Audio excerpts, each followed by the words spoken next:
Gotta go. Yeah, I'll call you back. I'm with that Realtor lady. In every real estate transaction, something comes up that the buyer or seller may have a question about. But in the heat of the moment, the question goes unanswered. Each episode, I talk with real estate experts and real estate vendors to provide a look at what goes on behind the scenes in the real estate world to get you answers. I blend in local Santa Cruz history, add some tips and tricks, all designed to help you be successful in your next real estate project. Tell your friends you can't talk right now because you are with the Realtor Lady. Hi, I'm Michele Replogle, and I'm the Realtor Lady.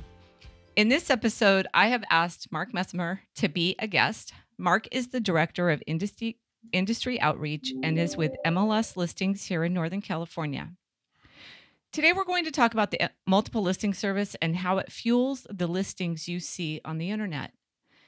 Because I want to give information about what goes on behind the scenes in real estate, I asked Mark, how do you describe what you do when you're talking to people at a party or a neighbor? How do you describe the MLS? Welcome, Mark. Please explain what you do, and if you could touch on the MLS listing services in general and then broadly throughout the U.S. You bet. You bet. Well, thanks for having me on, Michele. This is fun. I like doing this. And you pose an interesting question because people do ask me, what do you do? I've been doing it for 12 years now.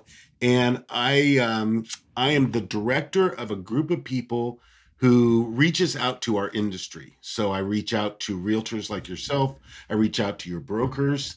I reach out to the associations, both at the local level, the state level, and the national level. Those are commonly known as an example, the Santa Cruz County Association of Realtors. That's the local group. And it gets bigger as you go up from there. I run a training team. I run a video team. I am out as a spokesman for the organization. And on a national level, I am but one of many. I think there are well over 700 MLSs throughout the United States. And it's amazing how many of them are rather small. And when I say small, I'm talking maybe just, like 1,000 users, that kind of stuff. MLS Listings, which is headquartered in Sunnyvale, California, handling the counties of San Mateo, Santa Clara, San Benito, that's down where Hollister is, and then Monterey and Santa Cruz, where you and I are. We've got 16,000 plus members, but we're still considered a medium-sized MLS, as there are much larger MLSs, in the Houston area. Southern California has a massive one down there.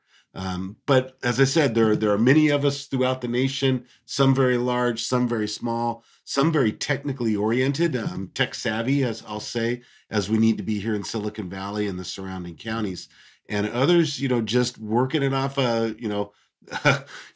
won't say shoebox, but certainly a lot less technology involved in their organization. So, and we should just say again, MLS is multiple listing services. Correct. So we're good on that. So you kind of gave an overview, but what do you really do? What for someone who knows nothing about this, what do you do? So back in the day, and this is, back in the day when my father in the 60s and 70s was selling real estate, we're talking pre-internet. We're talking what looked sort of like fax machines that were in the corner of the office, and every once in a while they'd come to life and a listing would spit out, okay? Or even before that, if you wanted the list of homes that were for sale, you got in your car and you drove down to one of those associations I talked about, and once a week they'd hand you a book. And that was the MLS. And people still know them as the listing books. And when you were a realtor back in those days, you didn't give away your listing book, right? You didn't loan it to anybody because your career, your livelihood was in that book. And then came the internet and all the things that the internet has brought forth. But one of those things that really has brought forth in the real estate world is the consumer, can now look not directly at the listing, but at a consumer's view of the listing. So there's a real difference between what the consumer sees and what the real estate professional sees. And that's the level of detail about each individual property. My role in this big game is I teach realtors how to use our data. how to find properties for their clients, how to move those properties to their clients. Everything from, hey, I just need a 3-bedroom, 2-bath on the east side kind of thing, to, no, I need a horse property, and it needs to have 5 bedrooms. Now, it needs to be in a very specific school district because that's where my kids go, and I don't want to move them in the schools. So very complex searches, very easy searches to go by. And it is all different types of properties, from your basic single family, your condo, your townhome, your mobile home. We've got those. Vacant lots, commercial. You can buy a store on the MLS. So we handle all different types of real estate, what we call property classes. There's not a lot of rentals that come up really, but one time somebody told me they needed a rental. I happened to be on the MLS that time, told them about it, and they got it. Yeah. Such a random thing. Yeah, it's, we're not known for rentals, but there's some in there. Yeah. We sort of let the internet, the Craigslist, sort of handle that thing called rentals. We focus on the sale or the commercial leases a little bit. So yeah, rentals are tough, but they're in there. So when we were talking earlier, you had kind of mentioned how Zillow, you were going to kind of talk about Zillow and the influence. Yeah. So that's that party question. That's what do you do for a living? I give them the short. I work on the real estate side of the world, and I work with the real estate professional. And usually that person says, oh, just like Zillow. And we are so far from Zillow. We are just the complete opposite. So when a listing agent, what we call a listing agent, that person who sits with you in your living room and goes over the presentation of how they're going to present your property to the rest of the buyers out there, they take a listing agreement, and their broker decides where it goes in the internet. I want it to go to Zillow and Realtor.com, and there are literally hundreds and hundreds and hundreds of different types of real estate sites. The biggies are certainly the Zillows of the world, the Realtor.coms of the world. MLS listings, my little tiny little MLS, we have MLSlistings.com. Now, but we are the generator of the data that feeds Zillow. Okay. And we don't send all the data to Zillow. We just send what the broker wants us to send to Zillow. And that's the key thing of when you're looking at Zillow, when you're looking at Realtor.com, nice place to look at the pictures, but when you really need to know about the property, you really need to connect with a good realtor to get all the missing pieces of that puzzle that is involved in buying property. The biggest misnomer I find with Zillow is people who are trying to sell contingent, and then that word contingent is there, and they think every seller is allowing a buyer who is contingent to buy their property. That word is used, the same way, and people get confused by some of the terminology. They don't really understand what stage of contract it's under. Like I'll say, they'll say, well, I saw that it's, basically in contract on Redfin or Zillow. Right. And then I look up, it's pending, it's gone, it's closing tomorrow. It's, absolutely. Game over, and they're disappointed. It's getting a little bit better, but I noticed that in the early stages of Zillow, we were the dream crushers, and we would end up getting kind of yelled at, or people would get angry with us because it's like, well, I saw it here and this must be right. And yeah, the challenge for the consumer is understanding that Zillow is truly the wild, wild west of real estate. You can put anything there. And back in the day, as you were talking, realtors could put things on Zillow that they weren't allowed to put onto an MLS, because an MLS has rules wrapped around it. And those rules are there so that the industry stays cooperative, the data is accurate, and more importantly, that data is timely. Because the last thing is, you fall in love with a house, you really want to buy it, but you find out that the real estate agent didn't change it to pending, didn't tell everyone that listing is no longer truly on the market. But in the meantime, you've fallen in love with the kitchen. And now, as you say, your realtor gets to come back to you and say, it just wasn't timely data. That's the key difference between working with a realtor who has access to the MLS, which is the headwater of the data, versus working with the internet where anything goes. I had a client about 3 years ago. We listed her property and I had new photos taken, and she was more of the director of the angles this time because it didn't sell before, and we went through it all, and she didn't like the old pictures, and she wanted them taken down on the internet. And I said, well, there's not an 800 number for the internet. Right. I can't just call up the internet and say, you got to take those pictures down. Right. And Zillow they're bad about that. They're bad about leaving stuff up that even when the new photos come in, they don't replace them, even though I think it would be better for them. It's not always advantageous for sellers. Correct. You really, and I will, to Zillow's favor, I will say that lately, if you get your MLS involved, and you have us call Zillow, because Zillow does not want to lose what we call the data feed, especially for Silicon Valley and the surrounding counties. We are the platinum real estate area, probably in the United States right now. They need to stay connected with us. So if you get your MLS, you get your realtor involved, the realtor gets the MLS involved, we'll make that phone call and we'll have those photos either, taken up or added to or whatever you need. But the person who took the photos is the person that needs to call the MLS. They are the owner of the photos. So challenges in many places, but we are the headwater of the data. We can get things taken care of for you. So if you were telling this person at the party something about Zillow versus your service besides the headwater of the data, there's what other features are there that are I think to the consumer? Yeah, I think for the consumer, one of the challenges is all those things that are wrapped around the concept of the Zestimate. Right, that estimate. Yeah. That I saw. Yeah, everybody breathe.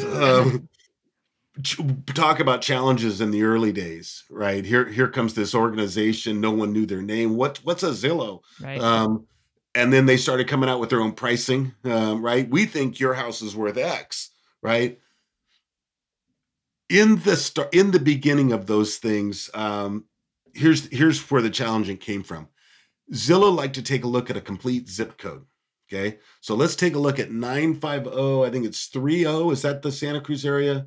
No, we're 60. 30 is Los Gatos. Los Gatos. Yeah. Mm-hmm. So 95060. Now that's the downtown Santa Cruz area, but that zip code also stretches to the top of Bonnie Doon. So Zillow is trying to compare all 3-bedroom homes from downtown Santa Cruz all the way to Bonnie Doon. And according to the math all thinks they're the same. So from the premise of the Zestimate, there's no way it can be accurate. And I've always said, those estimates out there are sort of just a big giant guess. If you need the actual answer, you've got to come and see your real estate professional, because once again, they have access to the data, and they can make the correct comparisons between house A, house B, and house C, and let you know what your value is in your neighborhood with the attributes of your home. I think that's the first myth buster I get at the party of, you mean that price isn't right? You have a beard like that guy. You could go with the MLS Mythbuster for like Halloween. Yeah, there we go. Blowing up Zillow. I'm sure the folks in Seattle are cringing right now. Yeah. So, and I think the other one is, Zillow and Redfin. Once again, two separate types of organizations. Oh, Redfin is a broker. Mm-hmm. Redfin is like, Coldwell Banker and, AW and they are brokers. So therefore, being part of an MLS, they have to follow the rules. They have to show things in certain ways. They have to, use the dates that we provide, kind of stuff. So they've got rules they have to follow. Once again, Zillow, they're not, at this point, they are not part of the MLS. They at least are MLS. They are in other states and in some other regions of California. Zillow is coming inside of the industry. They just haven't gotten to us yet. Yeah, we don't even want to get into iBuyer and all that awful Yeah, stuff, that's a little which I that's a don't think different will topic. work here anyway. Well, that's interesting because by and large, I noticed that Redfin does estimate lower than Zillow. Okay. And I wonder if that's from being a broker and not wanting to really get called on the table on that. I don't know, but they seem to I be a would bit lower. imagine, they have to compete against professionals like yourself. They just can't throw a price out there and then expect it to be, deemed reliable down the road someplace. So that's Redfin's got to play by rules. That's the key thing. So, the other thing they always talk about out there, especially in the Redfin Zillow world and things like that, is days on market. Yeah. Now we the thing is, everyone does the math differently. It's so different that Zillow said, forget it. We're not following all the different days on market equations. We're just going to create days on Zillow.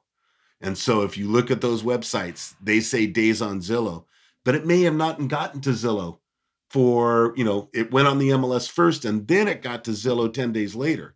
The two numbers are not going to match up. So when you're working with your real estate professional and you're looking at 123 Main Street and you say, but look, Zillow says it just came on the market. No, your professional realtor can tell you exactly when it came on the market, because there are lots of pre-market stages it can go through on its way to becoming an active listing. Yeah, we used to be able to go in and kind of manipulate some of the information on Zillow or add more pictures or comments and stuff, and they've completely locked us out of all that. Yeah, they've shut it all down. It got a little too crazy out there. Oh, did it? Yeah. So where do you see this going? I mean, obviously, I will put this out as a personal opinion, so I'm not afraid of Zillow, but I really, I know they want to come over. They were pretty upfront in the very beginning. I started with them in 2011. They were pretty blunt. We want to replace you. We just think we can do a better job than you. Yeah. And they were very, I don't think that's talking out of school. They were very in my face about it. Then I started to buy their services and actually work those leads. And then I became a partner, and I was going to some conferences and I was asked to speak, and I was, kind of their buddy. And then it was like, nope, we don't need you. We're not doing conferences anymore. You're out. And then the iBuyer, which is the idea of Zillow actually purchasing the property. But where do you see this going? What do you guys talk about in your meetings about? At this point, the only conversations we have relating to Zillow, because we work in almost two different parts of the real estate world. The only thing is that crossover. Zillow has made it known that they want to become a brokerage within the real estate industry. They'll have to come into and sign the listing broker agreements, just like your broker has. But once they come inside what we call the walled garden, now they got to follow rules, kind of stuff. So as I said, they are not part of MLS listings yet. We anticipate that they will be coming. We cannot deny them entry by any means. Right. And it's sort of we're sort of waiting for them to do it, because once again, come on in and play by the rules of the MLS, and the rules are set by the brokers that participate in this MLS. It's our hierarchy is very established, that brokers make the decisions. We are the technology people. We know how to take the decisions and turn them into code and get them onto the internet, so only the business professionals can see the data, work in the data, analyze the data, receive the benefits of the MLS. So they will have to come in and play by those rules. It's sort of a good thing. Touch on now. Remember, we're talking to someone who doesn't know anything about real estate. Can you explain members only? Because members only. Okay. I talk to people and I say I have access to listings, and generally on the ones that are no show, I say, the idea is that at least you can get your head wrapped around it, possibly drive by and see.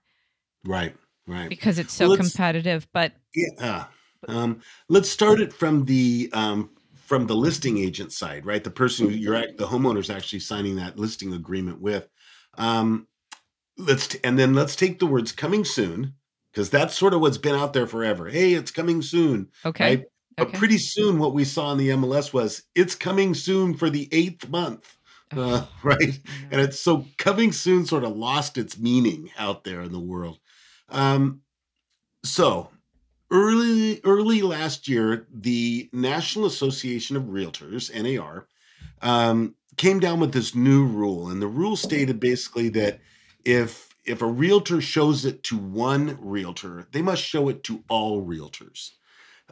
There were some conditions throughout the nation where certain groups of agents got to see certain properties, and that left the buyers out, right? The buyer, winds up saying, but wait, I wanted to look at that house, but they never got a chance because it wasn't on the cooperative MLS. So NAR came down and said, okay, here's this new rule. It's called clear cooperation, and it establishes very clearly, once the listing agreement is signed, what steps it has to go through to either go fully on an MLS, full exposure, or in some cases, should the seller decide, I don't want to be on the MLS, I've got privacy issues, I've got security issues, whatever it is, the seller can still decide that. But if that's the case, then the listing agent can only market that property within their brokerage. Coldwell Banker cannot step out of their brokerage over to, XYZ Realty and talk about it over there. Once they do, they have to show it to everybody. I had a agent in my office actually tell another agent in a different office about it, and I was like, yeah, no, don't do that. No. Yeah, that's my listing. Well, and those conditions, it was one of the first questions that was asked is, wait a second, what if my seller goes on Facebook and says, look, my house is for sale? Guess what? You got to come out. You got to take the listing to everybody at that point. So it had some, some trials and tribulations during the launch of clear cooperation from NAR, but those have balanced out. Now, along the way, we decided, MLS Listings and our brokers decided to take a look at this a little bit differently, because we saw that we had always had a coming soon area, but things were staying there way too long. But we still knew that some sellers have a need for security, a need for privacy. And there were absolutely conditions where, hey, before we go fully active, we need to get the place cleaned up. We're going to put in some new appliances. Let's get new hardwood down. We're going to redo the gardens, that kind of stuff. But as a realtor, I wanted to start creating advertising or marketing buzz, right? I wanted to let people know, hey, you wouldn't believe this place I've got on the Upper West Side. When it comes to market, it's going to be fabulous. Think we're going to be on right about mid-November. Stay tuned. And eventually it would go through this members only, meaning only the professionals are seeing it. It's not going to Zillow. It's not going to Realtor.com. Only the real estate professionals are seeing it. Do not show. Getting things ready. I'll let you know when it's ready. Maybe we've got another step called members only show. Still not going to Zillow, only going to the membership of MLS Listings, right? And that's why working with a realtor is so important. They have listings that are not on Zillow and Realtor.com or even MLSlistings.com. They are saved specifically for the real estate professional. That's what members only is. I wonder, did that help at all during COVID? Because I had somebody who was really, they were pretty into showing it to local agents. And their clients. Gonna get them in trouble, because if I show to a local agent, I got to show to every agent, right? Well, absolutely, but they didn't discern. But because COVID, not much movement was happening. Right. I got to get my dates right. January of 2020 was when clear cooperation came into play, when we launched members only. By midway through March, we were all locked down. So it was just getting started. People were learning how to use it. Listing agents were using it as part of their marketing strategy. I'm coming to the market slow. I'm going to creep into it kind of stuff, versus, hey, I'm just going to go active, put the pictures up and get this thing done by the weekend. So we sort of had to trial by fire while in COVID, while in shutdown. It matured on its own. It really did a nice job of, and but we relied once again on the opinions, on the communication from the realtor in the field, the broker that they work with, and then the communications back to the technology folks to tweak it a little bit, make it a little easier to use. Right now, we have no issues with it. People have adopted it. It's being used. But once again, we're an MLS, so we can guard it. We can make sure that listing agents aren't saying it's members only, do not show, but we'll be open this Sunday. Just go ahead and stop by. Right? Well, I no, know we don't. We somebody who scrub did all that. that stuff. Keep everybody honest. Yeah. As best as possible. Yeah, I mean COVID was interesting. That was an interesting time to do the you had to sign in and do all that, and you guys really helped facilitate a lot of that, make it a lot easier. And hard. To our, I guess, to our honor, but to challenges, we're the ones that had to shut off the open house dial, right? Because when the counties came out and said, that's it, no more looking at houses, physically being in the open house, we're the ones that had the little pieces of code that we had to shut off until the county said you can bring them all back up again. And we had to bring them up county by county. So we'd never done that before. That's like saying, shut off all the lights in Santa Cruz. Well, we've never done that before. It worked. We kept everybody in business as best as possible. And then we went out and we helped agents and brokers start talking about marketing in the virtual world, right? The virtual tour, the FaceTime. As you walk around, I'll be in the house, you'll be at home. I'll walk you through the house on my own. Those virtual tours that way as well. So we all adapted on March 16th, is what we say at the MLS. That was our day to go at it and do real estate differently. And we're still doing it differently today. The best thing about COVID, I thought, was, and the virtual tours actually helped, is that the armchair real estate watcher or fanatic kind of went away, and we became more back to where we were. If somebody was interested in a house, they would come see it. They wouldn't come to judge it, or it just was a sport for a while. Right. And it turned it back into what it should be. You want to buy a house, go look at a house, and COVID helped kind of clean that up. And that was kind of nice. And then the virtual tours really helped because people had that option of they could pop in. And then once I kind of figured out, well, I'm just looking, because we had a few people early summer that would come in and they would be just like, I'm just looking. And they realized that was a lot of trouble. I had to sign in and go through all that. And then that's like, okay, I'm not that interested. Right. And were they making an offer, or were they just sort of testing the marketplace? Right. That kind of stuff. Well, and some people have just I think it's the HGTV syndrome of people just like to see houses. It became something you look at, and I think they just kind of went back to watching TV and not really popping in those virtual tours so much. Right. Well, that was all super informative. What else do you think we could? What else is going on out there these days? Photography and the video presentation. I always let my agents and my brokers know first impressions are so important nowadays. Staging, as the seller, that presentation you are making on the internet, right? You've decided to really go all out on the internet. Well, get that staging done. This is the part where you really trust the veteran real estate agent, the veteran realtor to come in and bring in their subject matter experts. I've got a stager for you. I've got a photographer for you. We're going to do drone photography. Yes, the consumer is not only selling online, but the consumer is buying online as well. And I have a prime example of my eldest daughter and her husband who are in the Army. He got reassigned from state of Washington to North Carolina. Now, they didn't have that opportunity to, race back and forth and go do open houses and things like that. They bought a brand new home online, sight unseen. There's this different approach to buying now, but it all came down to my daughter Allison made the decisions based on she told me based on the photographs and the video. She was able to envision her stuff in that house. Wow. She saw the clean lines, she saw the open atmosphere, she saw the playroom, that kind of stuff. And she said the homes that told a story with pictures were the homes that she was interested in.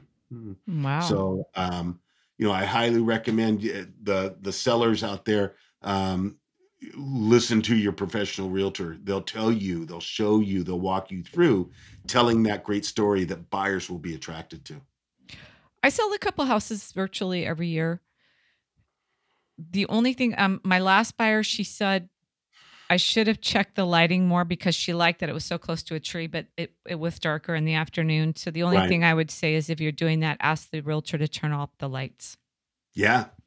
Yeah. I mean, little things. I know that, when I bought my house up here in the Santa Cruz Mountains, I used to come up and I'd park on the street because I wanted to hear what the noise was like. I know my realtor showed it to me when it was real quiet, but I wanted to hear the school bus come up the hill. I wanted to, was there truck traffic going up? And at that point, we didn't have as many airlines flying over the house as we do nowadays. So I was a little surprised when I got up here and went, ooh, I should have come up here at 10:30 at night but look around. I mean, the tools even that the MLS and MLSlistings.com, our public site, provides great mapping tools. Use that Zillow tool we put in there. Look out the front window, right? What am I looking at on the other side of the street? What's that neighborhood like? There's so many tools for people to look at, but when it comes down to, I'll keep saying it, when it comes down to the details of the property, you've got to get a realtor involved because there are disclosures and they know things about the local laws, right? Or the local regulations, sewer laterals. That's the big one in every county, right? You don't want to get into a situation where you're caught by surprise when your water company, 2 months after you move in, decides they're going to do a giant rate increase on you. Yeah. Well, it'd been in the news for a while, but you didn't see that on Zillow. Check with your local realtor. They're the ones that know the neighborhoods. They know the jurisdictions. They know the governance that applies. They'll get you the right information. Yeah.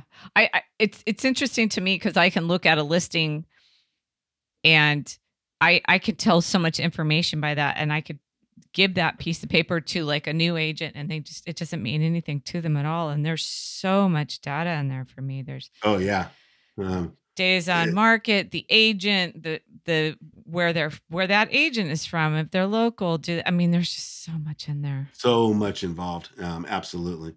And I think the last big topic, Michelle, is ADU. Everybody wants to know about, does it have one? Can I get one? Where can I put it? What's this? What's that? You and your counterparts here in Santa Cruz County, Santa Clara County, San Benito, San Mateo, and Monterey now have this great tool only from the MLS that allows you to basically take all the codes, the regulations that are established by counties and cities, get it into a software program where you can I want that style of ADU on this property. I'm going to drag it over to the corner. Let's spin it 90 degrees. Will it fit right there? Perfect. Now, what's that going to cost? And it goes through these different calculations. So it allows both the buyer and the seller, if they're working with an MLS listings agent, to, take a look at, boy, if I put in an ADU, I could possibly rent that out, or Airbnb it, and that could help pay for the mortgage, or, hey, I can move my family member in that wants to, be more closer to the family. ADUs is a giant topic, but we've now been able to take the code and get it into a tool that the listing agent can literally just drag and drop and hit report and present that to the buyer or the seller to make a good decision on that. You just put that out, right? Yeah, literally. We did the press release, I think, yesterday. I think I saw that. Yeah, we'll start really promoting it, putting it out there next week. But it's brand new, and it's a I don't know if it's a game changer, but it's certainly a huge benefit to any buyer or any seller is to find out the attractiveness in today's marketplace of the additional dwelling unit. That's really interesting. I did a screencast video on the GIS, but that would probably be a good one to practice that and show that Yeah. how that works to someone Absolutely. or the public, as it were. Well, awesome, Mark. I really appreciate you coming on. And when I go to a property, they've got their phone, and it's Yep. well, it's Zillow, and they're kind of shoving it in my face. I never have my glasses on. I can never see anything anyway. And then I've got this piece of paper that I've folded up in fours, Right. and it has everything I need on it. I mean, I could get online maybe for an HOA fee that didn't show up in the right spot, but everything I really need is right still on that agent page for the MLS. And then there's personal questions or more detailed questions, of course. Right. But, it's just really funny. But I saw it here, and so, it's okay. I'm sure Zillow and Redfin have done their bit to actually help us get more business, but at the same time, it's just not as good. Yeah. MLS data is guarded. There are rules wrapped around it for accuracy. It is absolutely as timely as you can get. And it not only includes the information about the piece of property, but it includes the tax information, the assessment information, the ownership information, the mortgage information. The MLS provides the real estate professional with every piece of data, not just what a independent third-party website wants you to see, so that you just keep clicking, right? Yeah, so they can sell leads. Exactly. Exactly. Well, Mark, I really appreciate your time, and thank you for having patience with the tech and coming on. Oh, no problem. And, That's what we do. Glad to help. Love to have you on in the future.